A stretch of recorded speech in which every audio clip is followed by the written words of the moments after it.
সম্মানিত দর্শক, আসসালামু আলাইকুম। দেশ এবং দেশের বাহির থেকে যারা এই মুহূর্তে দ্য ডেইলি ক্যাম্পাসের সরাসরি সম্প্রচারে যুক্ত হয়েছেন, তাদের আন্তরিকভাবে ধন্যবাদ জানিয়ে শুরু করছি আমাদের আজকের লাইভ অনুষ্ঠানটি।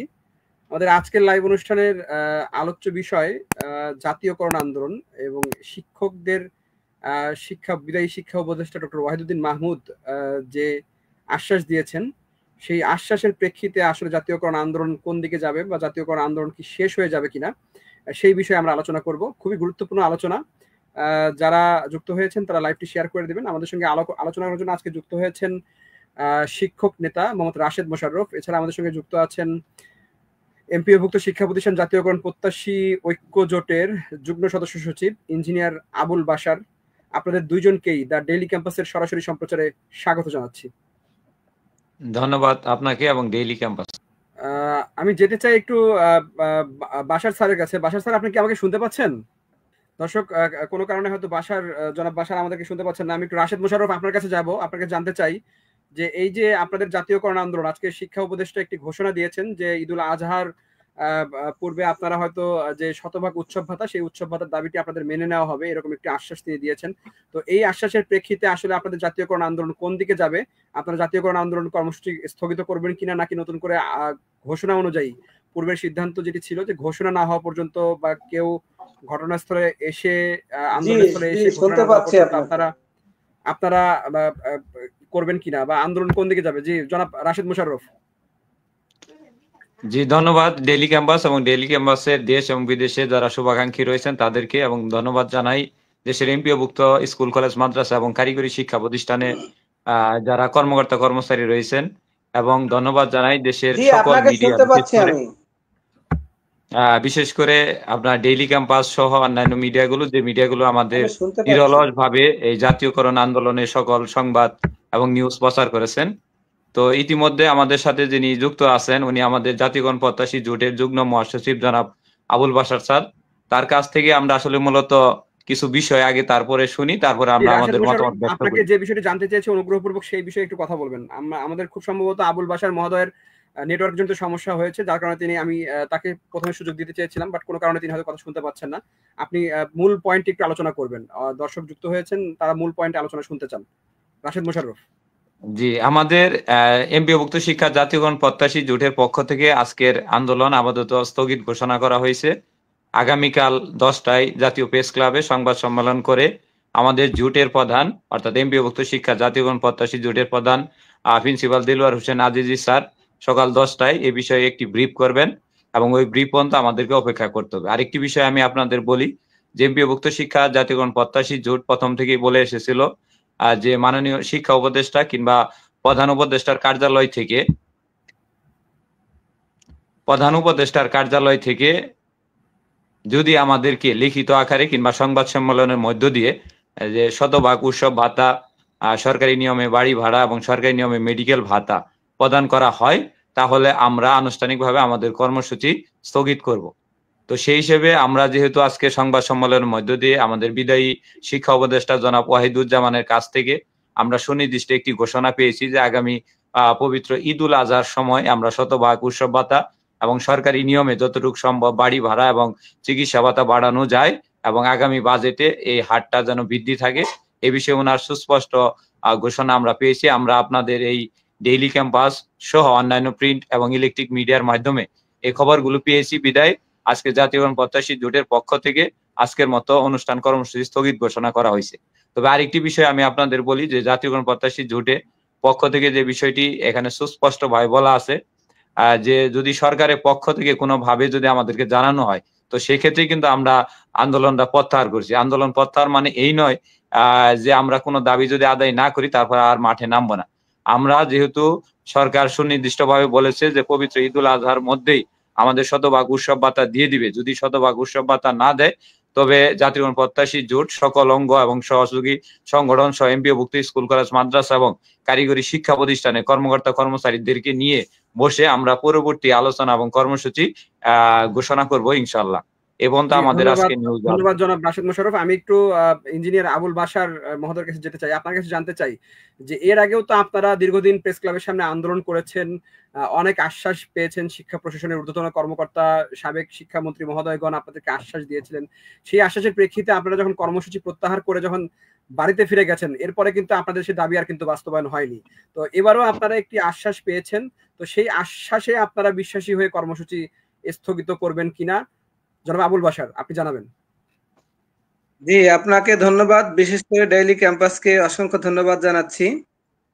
আমি তার আগে আপনাদেরকে বলতে চাই যে আমরা শিক্ষকরা এখন যে সুযোগ সুবিধাটা পাচ্ছি 1971 সালের প্রত্যেকটা আন্দোলন সংগ্রামের মাধ্যমে আজকে শিক্ষকদের এই পর্যায়ে আমাদের যে বেতন, বোনাস বা অন্যান্য সুযোগ সুবিধা, এটা প্রত্যেকটি আন্দোলনের মাধ্যমে এটা আদায় করতে হয়েছে। তো আপনারা দেখছেন 2018 সালে আমরা যখন আন্দোলন করেছি সেখানে সরকার আমাদেরকে 5% ইনক্রিমেন্ট এবং বৈশাখী ভাতা দিতে বাধ্য হয়েছিল। পরবর্তী সময়ে আমরা আওয়ামী লীগ সরকারের সময় আন্দোলন করেছি। আপনারা দেখেছেন যে 2022 সালে আমরা ঈদের নামাজ প্রেস ক্লাবের সামনে আদায় করেছি, মানববন্ধন করেছি। পরবর্তীতে আমরা আপনার লাগাতার অবস্থান কর্মসূচি পালন করেছি 44 দিনের। এরপরে আমাদের বিটিএর নেতৃত্বে যে 22 দিনের আন্দোলন হয়, কঠিন একটি আন্দোলন, সেই আন্দোলনে আমাদের স্বতঃস্ফূর্ত অংশগ্রহণ ছিল। তো এখন আমরা যে অতীতে আশ্বাস পেয়েছি আর এখনো আশ্বাস পাচ্ছি, দুইটা আশ্বাসের মধ্যে পার্থক্য কি? আপনি যে কথাটি বললেন যে বিগত সরকারের প্রতি আমাদের আসলে কোনো আস্থা ছিল না, কারণ তারা যেভাবে স্বৈরাচারী এবং ফ্যাসিবাদী কায়দায় রাষ্ট্র ব্যবস্থা পরিচালিত করেছিল, তারা শুধু আসলে মিথ্যা আশ্বাস, মিথ্যা বিশ্বাস এর উপরে ভর করে কিন্তু তারা চলেছিল। এবং ওই সময় আমাদের যে কবির বিন আনোয়ার সহ এবং ওনারা যে আমাদের যে কঠিন একটা আন্দোলন হয়েছিল, তো আমরা দেখেছিলাম যে তারা সবসময় মানুষদেরকে ভয় দেখিয়ে বা মানুষদেরকে বিভিন্নভাবে হ্যারাসমেন্ট করে বা মিথ্যা প্রলোভন দেখিয়ে তারা রাজপথ থেকে উঠায় দিয়েছিল আমাদেরকে। তো আপনারা এই 5 আগস্টের পরে যখন দেশের পরিস্থিতি পরিবর্তন হয়, আমরা দেখলাম যে আনসার সহ বিভিন্ন সংগঠন তারা এই সরকারকে বিব্রত করার জন্য রাজপথে নেমে গেছে।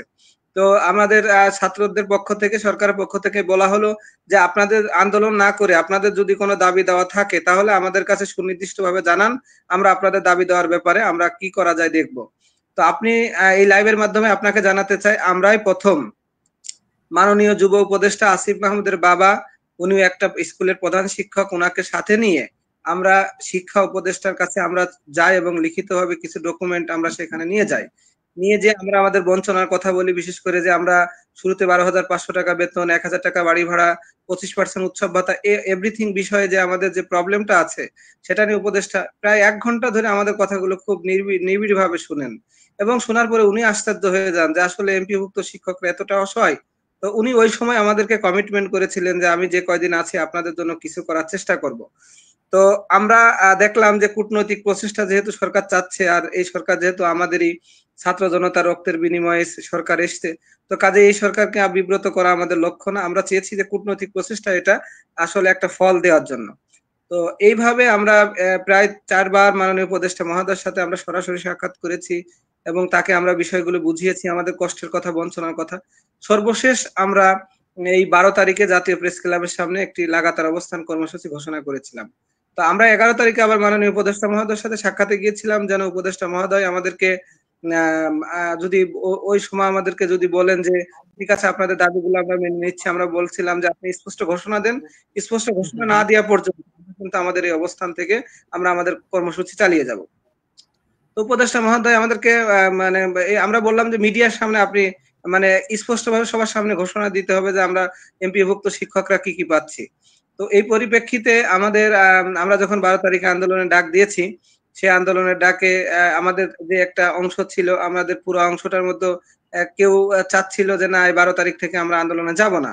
কিন্তু দেলোয়ার হোসেন আজিজি, অধ্যক্ষ দেলোয়ার হোসেন আজিজি এবং আমরা দুইজন দৃঢ়ভাবে ছিলাম যে যেহেতু আন্দোলনে কর্মসূচি দিয়েছি, আন্দোলন আমাদের করতে হবে। আমরা দীর্ঘদিন আশ্বাস শুনেছি। আপনি যে কথাটি বললেন যে আশ্বাস, আগেও আশ্বাস পেয়েছেন, এবারও আশ্বাস। তো আমরা বলেছিলাম যে না, মাননীয় উপদেষ্টা যে আশ্বাস দিয়েছেন আমরা এই আশ্বাসকে আমরা প্রত্যাখ্যান করছি এবং আমরা রাজপথে আন্দোলনে যাব। এবং এটা উপদেষ্টা মহোদয়কেও আমাদের দেলোয়ার হোসেন আজিজি স্যার বলে এসেছিল যে আমরা কিন্তু স্যার আন্দোলনে যাচ্ছি। তো তারই প্রেক্ষিতে আমরা 12 তারিখ থেকে আন্দোলন করি। আন্দোলন করার পরে আপনারা দেখেছেন যে এবারের আন্দোলনে আমাদের কিছু কৌশলগত কিছু বিষয় ছিল, যেমন আমরা লাগাতার অবস্থান চলাকালীন সময়ে যমুনা অভিমুখে লং মার্চ করেছি, আপনার সচিবালয় অভিমুখে পদযাত্রা করেছি, এরপরে আমরা বিক্ষোভ মিছিল করেছি। এভাবে কিন্তু আমরা আজ 22টা দিন আমরা কিন্তু আমাদের কর্মসূচি চালিয়ে গিয়েছি। এর মধ্যে সরকারের পক্ষ থেকে আমাদের সাথে আলোচনা করা হয়েছে এবং প্রত্যেকটি আলোচনায় তারা বলেছে, স্যার আপনারা কষ্ট করে রাজপথে না থেকে আপনারা বাড়ি যান, আপনাদের জন্য আমরা একটা কিছু ব্যবস্থা করব। আমরা বলেছি যে আপনাদের জন্য দুইটা অপশন, একটা হলো যে হয় আমাদের আন্দোলনের স্থলে এসে আমাদেরকে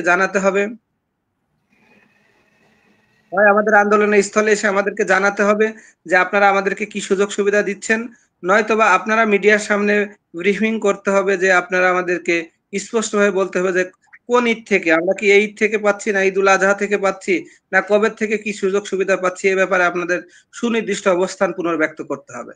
তো সেই আলোকে আমরা কিন্তু এর আগে যখন অতিরিক্ত সচিব হুমায়ুন কবির সাহেবের সাথে দেখা করেছি, হুমায়ুন কবির সাহেব আমাদেরকে বলেছে খুব দ্রুতই আবুল বাশার বিষয়গুলো, আপনি যে বিষয়গুলো বলছেন সেই বিষয়গুলো আমরা বা যারা লাইভে দেখছেন তারা মোটামুটি সবাই জানে।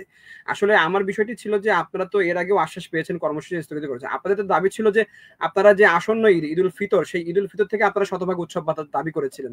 তো এখন সেটি ঈদুল আজহা তে চলে গেল, মানে আরো হচ্ছে পিছিয়ে গেল। নতুন শিক্ষা উপদেষ্টা এসেছেন, তিনি আসলে এটি কতটা বাস্তবায়ন করবেন বা আগের যে শিক্ষা উপদেষ্টা ছিলেন তিনি আসলে কতটুকু করে গেছেন আপনাদের জন্য, সেটা কিন্তু অনেকে সন্দিহান আছেন। অনেকে আমাদেরকে বলেছেন যে আসলে আন্দোলন কি স্থগিত কিনা। আমাদের লাইভের আজকে মূল উদ্দেশ্য এটি যে শিক্ষকরা আসলে জানতে চায় যে এই আশ্বাসে আপনারা কর্মসূচি স্থগিত করে দিবেন নাকি কর্মসূচি আপনাদের চলমান থাকবে, সেই বিষয়ে একটু ক্লিয়ার দিক নির্দেশনা তারা চাচ্ছেন, শিক্ষকরা চাচ্ছেন। হ্যাঁ, আমি বলবো, আমি ডেইলি ক্যাম্পাসের মাধ্যমে 5.5 লক্ষ শিক্ষক কর্মচারী যেটা জানতে চাওয়া, আমি আপনাদেরকে বলছি যে এই সরকারের মাননীয় বিদায়ী উপদেষ্টা যে বক্তব্য দিয়েছেন, আমরা সেই বক্তব্যের উপরে শতভাগ বিশ্বাস স্থাপন করেছি এবং বিশ্বাস রাখছি। এই কারণে আমরা বিশ্বাস রাখছি যে এটা পলিটিক্যালি কোনো সরকার না, কারণ তাদের নির্বাচনও করার কোনো খায়েশ নেই এবং তারা ভবিষ্যতে যে মন্ত্রী এমপি হওয়ার জন্য রাজনৈতিক ময়দানে রাজনৈতিক দল গঠন করে রাজনীতি করবেন এই বিশ্বাসও আমাদের নাই। এবং তারা অল্প সময়ের জন্য এসছে এবং আন্তরিকতার সাথে আমাদেরকে তারা বলেছে যে আমাদেরকে আপনারা বিশ্বাস করতে পারেন, আমরা যতটুকু পারি আপনাদের জন্য করব। আমরা জাতীয়করণের কথা বলেছিলাম, তারা বলেছে যে না, আমরা যেহেতু নির্বাচিত সরকার না, তো জাতীয়করণ আমাদের পক্ষে সম্ভব নয়, এটা নির্বাচিত সরকারের কাছে আপনারা চাইবেন।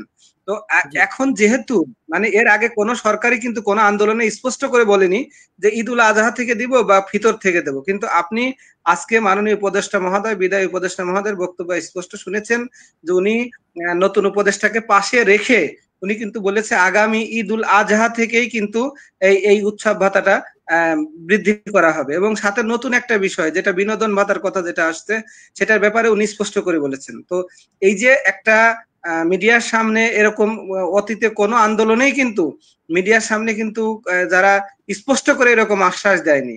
তো কাজেই আমরা যেহেতু দীর্ঘদিন 22 দিন আন্দোলন করছি, সংগ্রাম করছি, উপদেষ্টা মহোদয় আন্দোলনের বিষয়টা ভালো করে জানেন, তো আমরা উপদেষ্টা মহোদয় এবং সচিবদের সাথে একাধিকবার যে বৈঠক করেছি, আমরা বলেছিলাম যে ঠিক আছে আপনারা যে কথাটা আমাদের কাছে বলছেন সেটা আপনারা মিডিয়ার কাছে বলেন, সাংবাদিকদের সামনে বলেন। তো কাজেই তারা যেহেতু একটা কথা একটা সরকারের পক্ষ থেকে এটা আমার একটি বিষয় জানার আছে যে আপনি নিশ্চয়ই জানেন যে শিক্ষা উপদেষ্টার কিন্তু আজকে শেষ কর্মদিবস ছিল এবং তিনি শেষ কর্মদিবসে আপনাদের জন্য এটি হোক, আমি চাই যে শতভাগ উৎসব ভাতা হোক, কিন্তু মূল বিষয়টি হচ্ছে তিনি কিন্তু শিক্ষা উপদেষ্টার দায়িত্ব কিন্তু এখন ছেড়ে দিয়েছেন। নতুন একজন শিক্ষা সি আর আবরার তিনি নতুন শিক্ষা উপদেষ্টা হিসেবে দায়িত্ব নিয়েছেন। এখন নতুন শিক্ষা উপদেষ্টা যদি আপনাদের এই আগের শিক্ষা উপদেষ্টার ঘোষণা যদি তিনি বাস্তবায়ন না করেন, সেক্ষেত্রে আপনারা কি হবে? সেক্ষেত্রে তো সেই আশ্বাসে বিশ্বাসী আপনারা হয়ে গেলেন। ধন্যবাদ, আপনার কথার উত্তর আমি দিব। এখানে প্রধান কথা হচ্ছে যে মাননীয় উপদেষ্টা মহোদয় এখন পরিকল্পনা উপদেষ্টা মহোদয় কিন্তু আমাদের যে সুযোগ সুবিধা বৃদ্ধি করবেন সেটার কাজ কিন্তু সে 80% কমপ্লিট করে গেছে। আপনি এখন যদি মনে করেন একটা ট্রেন মতিঝিল থেকে চালু হয়ে উত্তরে যাবে, এখন ওইটা কি আবার 11 নম্বর থেকে আবার মতিঝিলে ব্যাক আসবে, এটা কি মনে হয় আপনার? কারণ আমরা তো সচিবালয়ে বৈঠক করে আমরা এই ফাইলপত্র দেখে জানে শুনে এটা তো এটুক তো আমরা বিশ্বাস করতে পারি। এমন তো উনি বলেনি যে নতুন উপদেষ্টার কাছে আমি অনুরোধ করছি যে আপনাদের সুযোগ সুবিধাগুলো বৃদ্ধি করার জন্য। সে তো অলরেডি প্রস্তাবনা, তার যে একটা কার্যক্রম সেটা সে রানিং করে অনেক দূর এগিয়ে নিয়ে গিয়েছে এবং এখানে অর্থ মন্ত্রণালয় থেকে সংশোধিত বাজেটে যে সরকারের বাজেট থেকে যে টাকাটা মানে কিছু টাকা বাঁচানোর চেষ্টা করছে, সেখানে অর্থ উপদেষ্টারও কনসার্ন নিয়েছে। আপনি কিছুদিন আগে আপনি মাননীয় অর্থ উপদেষ্টার বক্তব্য শুনেছেন। মাননীয় অর্থ উপদেষ্টা স্পষ্টই বলেছেন যে আসলে এখানে শিক্ষকদের জন্য বা শিক্ষকদের সুযোগ সুবিধা বৃদ্ধির জন্য কিছু অর্থ বরাদ্দ রাখা হবে। কাজেই আমি মনে করি না যে এইটা একটা বিভ্রান্তি তৈরি হতে পারে। কারণ বিভ্রান্তিটা তৈরি করবে তারা যারা এক নম্বরে এই আন্দোলনে না আসার কারণে যে সকল সংগঠন মাঠ পর্যায়ে বিতর্কিত হয়ে গেছে এবং তাদের মাঠ পর্যায়ে নেতারা কর্মীরা তাদেরকে চাপ দিয়েছে যে কেন আপনারা আন্দোলনে গেলেন না। আমি আপনাকে একটা কথা বলি যে বাংলাদেশে অনেক বড় সংগঠন আছে, লক্ষ লক্ষ লোক নিয়ে রাজপথে আন্দোলন করতে পারে। কিন্তু আমি আজকে লাইভের মাধ্যমে এই সকল নেতাদেরকে প্রশ্ন করতে চাই যে 5 আগস্টের পরে আমরা অন্তত 4 বার মাননীয় উপদেষ্টা মহোদয়ের সাথে সাক্ষাৎ করেছি। আপনারা তো অনেক বড় সংগঠনের দাবিদার, আপনারা তো একদিনও রাজপথে আসেননি বা উপদেষ্টার সাথে বৈঠক করেননি, কেন করেননি? হ্যাঁ, সেলিম ভুঁইয়া সাহেব সে একটা রাজনৈতিক দলের পার্ট এবং তার নেতৃত্বে শিক্ষকদের জন্য অনেক কিছু আদায় হয়েছে, তাকে আমরা কংগ্রেচুলেশন জানাচ্ছি। এবং সে কিন্তু সেলিম ভুঁইয়া সাহেবও কিন্তু এখনো আমাদের উৎসব ভাতা সহ বিভিন্ন দাবিতে সে কিন্তু রাজপথে সরব। আমি এই জন্য তাকে ক্রেডিট দিতে চাচ্ছি। আবার বিশেষ করে জামাত ইসলামী যে আদর্শ শিক্ষক ফেডারেশন আছে, আমি জামাত ইসলামের নায়েবে আমির অধ্যাপক মুজিবুর রহমানের বাসায় গিয়েছি। তিনি আমাদেরকে আপ্যায়ন করেছেন এবং তিনি বলেছেন যে আপনাদের দাবি দেওয়ার ব্যাপারে আমি সচিব মহোদয়ের সাথে কথা বলবো। এবং আমি ইতিমধ্যে আমরা আমাদের কাছে যে নিউজটা আছে, জামাতের যে আদর্শ শিক্ষক ফেডারেশনের সেক্রেটারি ফজলুল করিম সাহেব, উনি নারায়ণগঞ্জ 2 আসনের মাননীয় সংসদ সদস্য প্রার্থী জামাতের, তো উনি নিজেই মাননীয় উপদেষ্টার সাথে দেখা করে বলেছে যে উৎসব ভাতাটা আপনাদেরকে দিতেই হবে। তো কাজেই এই যে আমরা যারা কাজ করছি তারা তো অবশ্যই কৃতিত্ব দাবিদার, কিন্তু একটা অংশ আছে তারা রাজপথে আসেনি। এখন ওনারা ওই যারা রাজপথে আসেনি ওনারা এখন আমাদের ফেসবুকে কমেন্টস করছে যে প্রজ্ঞাপন ছাড়া রাজপথ থেকে উঠলেন কেন, প্রজ্ঞাপন ছাড়া রাজপথ থেকে উঠলেন কেন। তো উপদেষ্টা মহোদয় সাংবাদিকদের সাথে যে একটা খোলামেলা ভাবে দুইজন আরেকজন উপদেষ্টাকে পাশে রাখে এই স্পষ্ট ভাবে বললেন, এটার উপরে আমরা আস্থা না রেখে কি রাজপথে ওই আনসার লীগ আর ওই ক্যান্সার লীগের মতো কি দেশে বিশৃঙ্খলা সৃষ্টি করব? তো কাজে এই কথাগুলো যারা বলছে তারা দেশকে অস্থিতিশীল করতে চায় এবং সত্যিকার অর্থে শিক্ষকদেরকে প্রশাসনের মুখোমুখি দাঁড় করিয়ে দেওয়ার জন্য তাদের একটা চক্রান্ত থাকতে পারে। তো এটা যদি আমি মনে করি শিক্ষকদের উচিত যে আমরা যারা 22 দিন রাজপথে ছিলাম, কষ্ট করে আছি, পরিবার পরিজন ছেড়ে অনেক টাকা পয়সা খরচ করে রাজপথে আন্দোলন করেছি, রাত্রেও যাপনও এখানে হয়েছে, বরঞ্চ তাদের এই আন্দোলনের প্রতি আপনাদের সহমর্মিতা দেখানো উচিত এবং তাদের প্রতি আপনাদের কৃতজ্ঞতা দেখানো উচিত।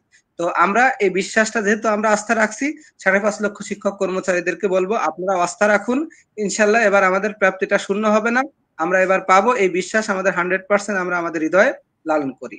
জি জি, জনাব আবুল বাশার, আপনাকে অসংখ্য ধন্যবাদ। আমি একটু রাশেদ মোশাররফের জন্য একজন শিক্ষক প্রশ্ন করেছেন, মোহাম্মদ আলী আকবর সামি, তার প্রশ্নটি আমি নিতে চাই।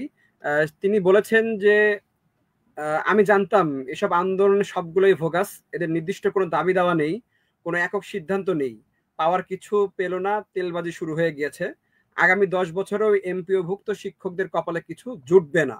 মোহাম্মদ আলী আকবর সামি, তিনি একজন শিক্ষক, তিনি এই প্রশ্নটি করেছেন। এই প্রশ্নের উত্তর আমি রাশেদ মোশাররফ ভাইয়ের কাছে জানতে চাই। জি জনাব রাশেদ মোশাররফ। জি, ধন্যবাদ আলী আকবর সামি স্যারকে, যিনি আমারই একজন সহকর্মী। তাকে আমি সুস্পষ্ট ভাবে বলি এবং শিক্ষক সমাজকে বলি, আমি যখন এই জাতীয়করণ আন্দোলনে অংশগ্রহণ করলাম, অংশগ্রহণের সময় থেকে আমি পুরা জাতীয়করণ আন্দোলনে যারা লিড দিছে বা দায়িত্বশীল ছিল তাদের সাথে কথা বলেছি এবং কি তাদের সাথে চলে দেখেছি আসলে এই আন্দোলনটা কোন দিকে যাবে, আসলে কি শিক্ষক সমাজের উপকারার্থে না উপকার অর্থে না ক্রেডিট নেওয়ার জন্য। তারপরে আমি দেখলাম যে ওনারা এত পরিমাণ পরিশ্রমী যে আসলে ওইখানে আমি একদিনের উদ্দেশ্যে যে আমি 11 দিন ওইখানে থাকছি। শুধুমাত্র তাদের এই উদ্দেশ্য শুধু এই না, আমরা সন্ধ্যা 6টা থেকে বাংলাদেশ জামাত ইসলামের কার্যালয়ে গেছি, তারপরে ছাত্র অধিকার সংগঠনের ওইখানে গেছি, এনএসআই এর অফিসে গেছি, ডিবির অফিসে গেছি, তারপরে আরো যে গোয়েন্দা সংস্থাগুলো রয়েছে তাদের কাছে গেছি। আমরা বুঝাচ্ছি যে আমাদের শতভাগ উৎসব ভাতা, বাড়ি ভাড়া এবং মেডিকেল ভাতা জন্য আমরা দীর্ঘ এই 2004 সালে আপনারা জানেন যে সেই বিএনপির সময় এই সাবেক যে শিক্ষা প্রতিমন্ত্রী ছিল এহসানুল হক মিলন এবং এখন যে শিক্ষক সংগঠন বিএনপির যে শিক্ষক সংগঠন, ওনার যে প্রধান অধ্যক্ষ সেলিম ভুঁইয়া স্যার, ওনাদের দুইজনের পরামর্শে ওই সময় কিন্তু আমাদের এই যে 25% যে উৎসব ভাতা সেটি চালু হয়। বিগত 20 বছরে এই ভাতার আর কোনো পরিবর্তন হয়নি। যেটা আমাদের স্বামী ভাই বললেন যে আসলে এগুলো ফোকাস নেওয়ার জন্য, আসলে যদি এগুলো ফোকাস নেওয়ার জন্য হতো তাহলে আমরা কেন এই 11 দিন রাজপথে আমি যখন ছিলাম এবং এর সাথে 12 তারিখ থেকে চলমান পর্যন্ত, অর্থাৎ আপনারা জানেন যে আসলে এই সময়, এই গরমের সময়ে এই ঢাকা শহরে রোজা রেখে রাজপথে আন্দোলন করা, আর আপনারা এটাও জানেন যে ডেইলি ক্যাম্পাস এটাও জানেন যে আমরা পুলিশের সাথে, আমাদের আইন শৃঙ্খলা বাহিনীর সাথে কতটুকু আমরা মানে নিজেকে রাখি, নিজের জীবনকে উজাড় করে রেখে আমরা কিন্তু শেষ সময় আপনারা জানেন অনেক বিষয় মিডিয়াতে আসে না, কিন্তু আমরা বলি না আমরা যে কতটুকু আন্দোলন সংগ্রাম এবং অন্যান্য বাহিনীর চাপের ভিতরে থেকেও নিজের ব্যক্তিত্ব এবং নিজের জেলে যাওয়ার ভয় এটা থাকার পরেও আমরা জাতীয়করণ আন্দোলনে ঝাঁপিয়ে পড়েছিলাম। আপনারা জানেন কিনা আমাদের 5 জন শিক্ষক একেবারে আক্রান্ত হয়েছিল এবং আমি নিজেও কয়েকজনের ইয়েতে পড়ে আমি নিজেও অনেকটা আক্রান্ত হয়েছিলাম এবং আমাদের নারী কয়েকজন সহকর্মী এত পরিমাণ আক্রান্ত হয়েছিল যারা আমাকে বলছিল যে রাশেদ স্যার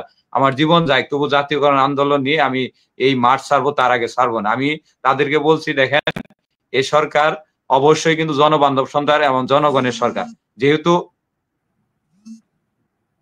তারা একটা বিষয় বলছে, আশা করি তারা এটি রাখবে। এবং আমাদের গোয়েন্দা সংস্থার যে ভাইরা ছিল তারা আমাদের কাছে কিন্তু সব সময় বলেছে যে আপনারা আনসার লীগ কিংবা আনসারের মতো বা অন্য দলের মতো করে আসলে কি সরকারকে বিব্রত করতে চান। আমরা তাদেরকে সুস্পষ্ট ভাবে বলেছি যে আমরা এখানে আসছি 6 লক্ষ শিক্ষক কর্মকর্তা কর্মচারীর প্রতিনিধি হয়ে।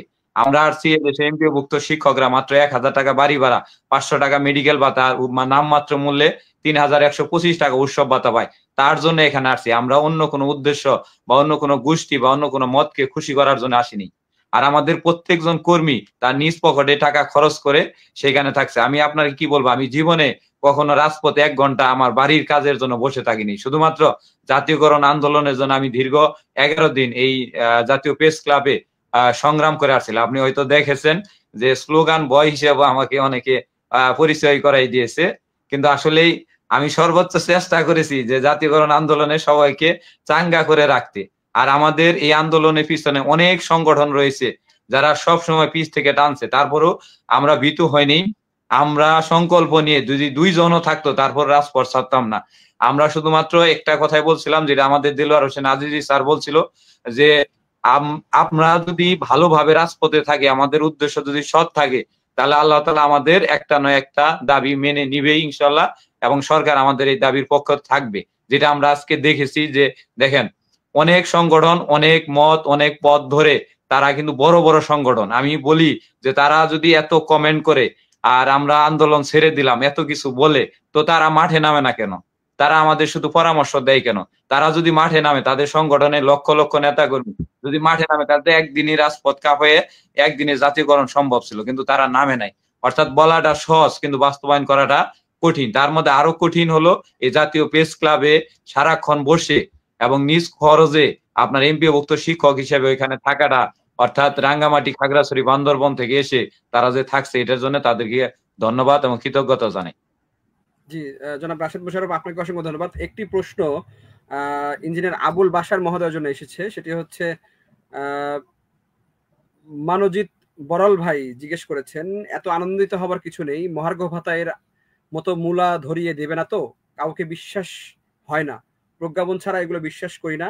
মহার্ঘ ভাতা নিয়ে যে কাজটা হয়েছে তারপরে আসলে সরকারকে বিশ্বাস করা যায় না। যে জনাব আবুল বাশার, এই যে একজন শিক্ষক আসলে কতটা ক্ষোভ বা কতটা দুঃখ দুর্দশার মধ্যে থাকলে এরকম কমেন্টস করতে পারেন, সেটা আমরা খুব সহজে অনুধাবন করি। আপনাদের বেতন আসলে খুবই কম, সামান্য বেতন, সেখানে আবার বোনাস তো আরো কম। তো যেটাই হোক, একটা আশার আলো শিক্ষা উপদেষ্টা মহোদয় দেখিয়েছেন, এজন্য সকলের পক্ষ থেকে শিক্ষা উপদেষ্টাকে কৃতজ্ঞতা জানানো উচিত। তিনি আসলে একজন শিক্ষক মানুষ এবং শিক্ষকদের নিয়ে অনেক কাজ করেছেন, চেষ্টা করেছেন। বিশেষ করে শেষ সময়ে তিনি কিন্তু স্বতন্ত্র ইবতেদায়ী মাদ্রাসাগুলো জাতীয়করণের যে ফাইল সেটি কিন্তু সই করে গেছেন। আমি আশা করব যে আপনাদের ফাইলটিও হয়তো তিনি একদম শেষ মুহূর্তে প্রস্তুত করে রেখে গেছেন।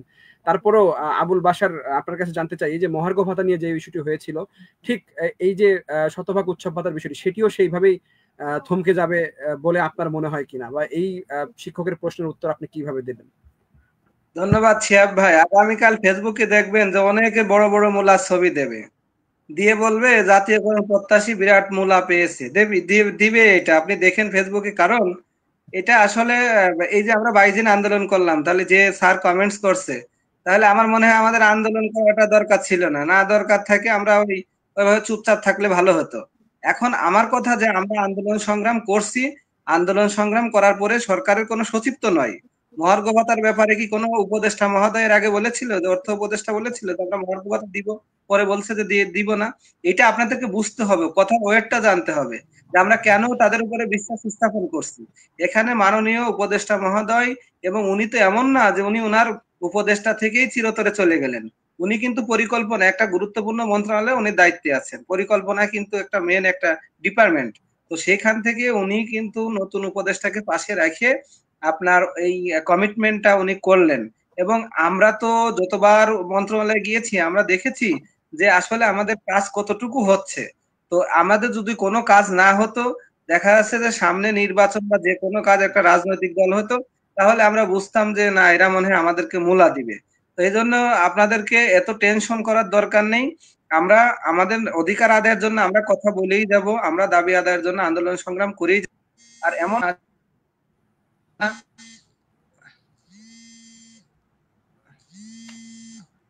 এমন না যে আমরা আপনাদের কারো কাছ থেকে যে কোনো কমিটমেন্ট নিয়ে আন্দোলনে এসেছি। এবং আমরা কারো কাছ থেকে কোনো অর্থ টাকা পয়সা নিয়ে আমরা আন্দোলনে নেমেছি। আমরা 5.5 লক্ষ শিক্ষক কর্মচারীর যে অধিকার আদায়, সে অধিকার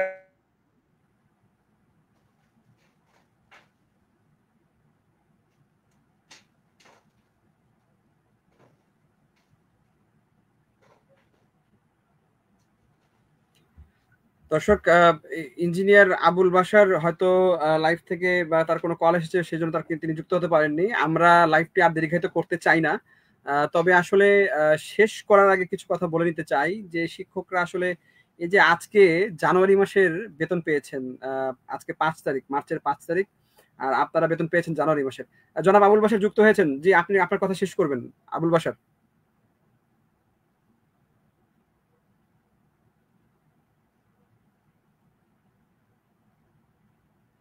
দর্শক, আসলে যেমনটি বলছিলাম যে আজকে 5 তারিখ, আজকে হচ্ছে এই বেসরকারি শিক্ষা প্রতিষ্ঠানে কর্মরত এমপিওভুক্ত শিক্ষক কর্মচারী, প্রায় 3.5 লাখ শিক্ষক কর্মচারী, তাদের হচ্ছে আজকে বেতন হয়েছে। তো এটি আসলে কতটা কষ্টের বা কতটা হচ্ছে দুর্দশা, কতটা মানে অসহায়ত্বের কথা জানান দেয়, সেটি আসলে ভাষায় প্রকাশ করার মতো না। আমি শেষ করব আবুল বাশার মহোদয়ের কথা শুনে। আপনার খুব অল্প সময়ের মধ্যে আপনার কথাগুলো শেষ করবেন, জনাব আবুল বাশার। জি, আমি বলতে চাচ্ছি যে আমরা এই আন্দোলনে আমাদের যে সকল শিক্ষকরা দূর দূরান্ত থেকে, বিভিন্ন জেলা থেকে আজ প্রায় 22 দিন এই রাজপথে এসে আন্দোলন সংগ্রাম করেছে, আপনার লাইভের মাধ্যমে আমি তাদেরকে কৃতজ্ঞতা জানাচ্ছি। এবং আমি 100% দৃঢ়ভাবে বিশ্বাস করি যে আমাদের সরকারের যে কার্যক্রম আমরা দেখেছি, কয়েক দফা আমরা মন্ত্রণালয় বৈঠকে যে আমরা দৃঢ়ভাবে বিশ্বাস করি আবহাওয়া থেকে সরকার যে ঘোষণা দিয়েছে, এখান থেকে আমরা উৎসব ভাতা পাবো। এখন আমরা যদি বলি যে এই ঈদেই দিতে হবে, আমাদের দাবি তো ছিল এই ঈদে, তাই না? তো সরকার যেহেতু তাদের অবস্থানটা স্পষ্ট করেছে, আমরাও যে কোনো আন্দোলন সংগ্রাম করতে হলে, দাবি আদায় করতে হলে উভয় পক্ষকে কিন্তু একটু ছাড় দিতে হয়। আমরাও একটু ছাড় দিয়েছি, সরকারও একটু এগিয়ে এসছে। তো এই জায়গা থেকে আমরা মনে করি যে শিক্ষক যারা 5.5 লক্ষ শিক্ষক কর্মচারীদেরকে বলবো যে আমরা যেমন সরকারের উপর আস্থা রেখেছি, আপনারা আস্থা রাখেন। ইনশাল্লাহ এই কোরবানি পর্যন্ত, কোরবানির ঈদে যদি আমরা না পাই, তাহলে তো আমরা আবার আন্দোলন করব। কারণ আমাদের অধিকার যতদিন আদায় না হবে, ততদিন তো আমাদের আন্দোলন সংগ্রাম চলতেই থাকবে। এটা তো ইতিহাস, আন্দোলন ছাড়া তো কিছুই অর্জন হয়নি।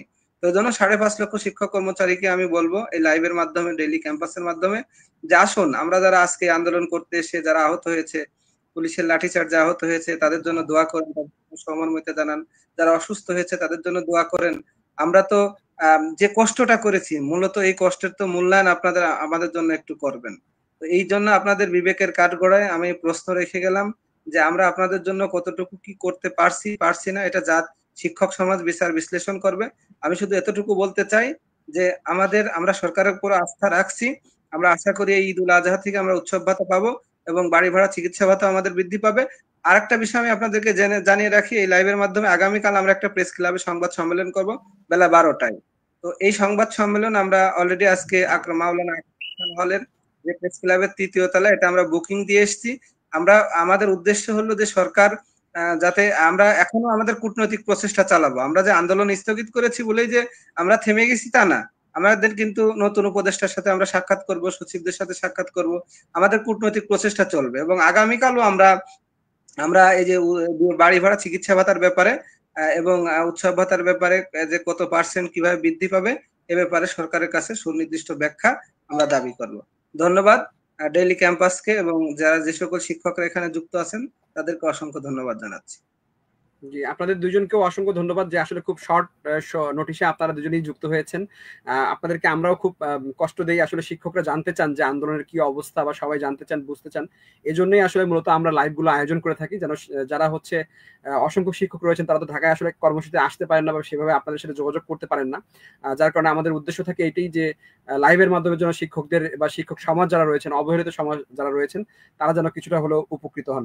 দর্শক, আশা করছি লাইভটি আপনাদের ভালো লেগেছে। যারা এতক্ষণ কষ্ট করে আমাদের সঙ্গে যুক্ত ছিলেন তাদের আন্তরিকভাবে ধন্যবাদ জানিয়ে আজকের লাইভটি এখানে শেষ করছি। শিক্ষা সংক্রান্ত সকল খবর সবার আগে জানতে অবশ্যই দ্য ডেইলি ক্যাম্পাসের সঙ্গে থাকবেন। আল্লাহ হাফেজ। আল্লাহ হাফেজ। সকল দর্শকদেরকে ধন্যবাদ। ধন্যবাদ।